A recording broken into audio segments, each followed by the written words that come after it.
Welcome to another episode of my channel, and in today's episode I'll be talking about graduate student stipend in the US. So I've rarely seen people talk about how much they earn working as a graduate teaching assistant, how much they earn working as a graduate research assistant or graduate administrative assistant. So my goal in this video is to share with you a figure that will make sense, that will give you an idea of how much graduate students earn working for the school where they are learning, right? So if you've not subscribed to the channel, do so by clicking on the subscribe button below, and also don't forget to give the video a thumbs up if you like it. Don't forget to drop a comment if you have any question, and without further ado, let's get started. Now, what you should understand is that both master's degree students and PhD students are considered graduate students in the US, but usually they don't earn the same thing as far as stipend is concerned. This is because they have different roles. In most schools, PhD students are not obligated to teach. In most schools, right? While in some other schools, master's degree students are obligated to teach, especially if you're in a non-thesis program. Now, I'll have to explain that, break it down a little bit to give you an idea of what the main difference between graduate students that are teaching and graduate students that are not teaching. Now, in my school, for example, there are I think about 4 main roles for graduate student. You can be a graduate research assistant, you can be a graduate teaching assistant, you can be a graduate administrative assistant, and the other one I think has to do with graduate lab assistant. I'm not sure the title specifically, but the difference there is not about how much they are paid, but the main difference is not about how much they are paid, but the main difference there is about the kind of job they do, what is expected of them, the commitment in hours, because you get paid based on the commitment you are giving to the school. If you are giving 20 hours, you get paid based on that. Especially as an international student, you are not allowed to have more than 20 hours of work per week. That's the law. If you go beyond that, you are violating your visa. So most international students are always on 20 hours 20 hours work per week for the school.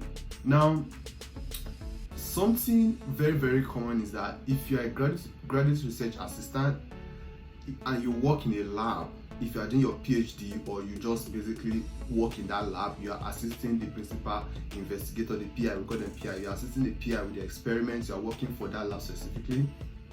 The person kind of decide how much you earn as a graduate research assistant in their lab, but usually the school set a standard that we are not going below this amount, and also we are not going above this amount, right? So for my school, you have to earn a minimum of $500 per month for you to qualify for graduate student tuition waiver, which means once you get hired, you must be paid a minimum of $500 per month, which is about in a particular semester you must earn $2,000 per semester for you to qualify for graduate tuition waiver, which means they're going to waive your tuition and you're also going to get paid $2,000.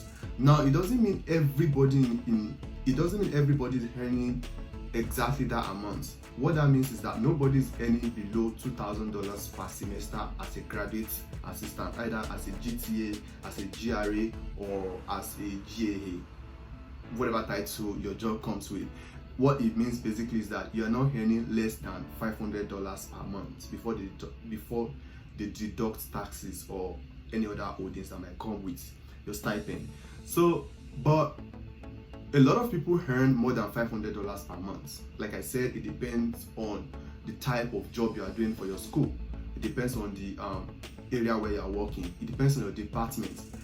So I've seen some master's degree students in my school earn as much as $1,250, that's $1,250 per month, and I've seen PhD students earn as much as $1,800 per month. Now, that's for my school, and that's because number one, my school is a non-profit school. It's a not-for-profit school. It's a public school, and my school is also located in a state where the cost of living is considered low as compared to other United States as compared to other United States. That's funny, that's a tongue twister. As compared to other states in the United States, right? So it depends on your location, but the ballpark for the lowest you can earn in my school is $500 per month for you to earn full tuition waiver. I believe nobody earns less than that as a graduate student assistant. Now, the maximum I think is about $3,000 per month. I don't think people earn that, but I once read somewhere that students should not earn beyond $3,000 per month, right? So I'm not sure people earn that much as a grad student, but under no circumstances should you earn beyond that as far as you're a grad student. So I think that's like the maximum you can get in my school. Now, I've also heard of people that, in schools that are up north. When I say up north, I mean like other states, places like Connecticut, New Jersey, places like that. They kind of like tend to pay more. So they usually put into consideration where the school is located, the cost of living, and how to they consider all of this in planning how to assign how much you get paid as a student. So if the cost of living in your state, in the state where your school is located, is high, they kind of like tend to adjust that to fit into your cost of living. Also, one thing I would like to put in there is that if you get an admission offer and they tell you how much they're going to be paying you in stipend, and you feel like it's too small, you can reach out to them and tell them, well, I was hoping you can increase the stipend, blah blah blah, stuff like that.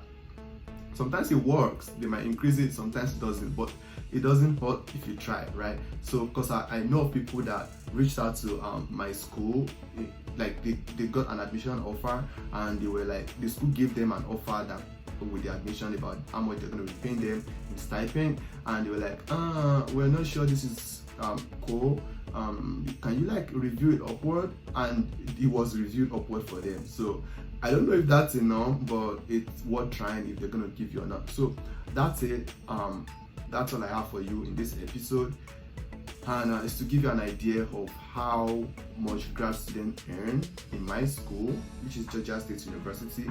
At the very least, you're going to earn $500. At the most, as a student, you're going to earn $3,000 per month, right? So it depends on where you work, how rich your department is. I know people that get like $750. I know people that get just $500. I used to work in a place where I was getting $500 per month, and I know people that get like $650, $750, $1,000, $250, in that range. So yeah. And yeah, that's all I have for you in this episode. If you don't subscribe to the channel, don't forget to do so by clicking on the subscribe button. Don't forget to give the video a thumbs up, and also I'll see you in the next episode.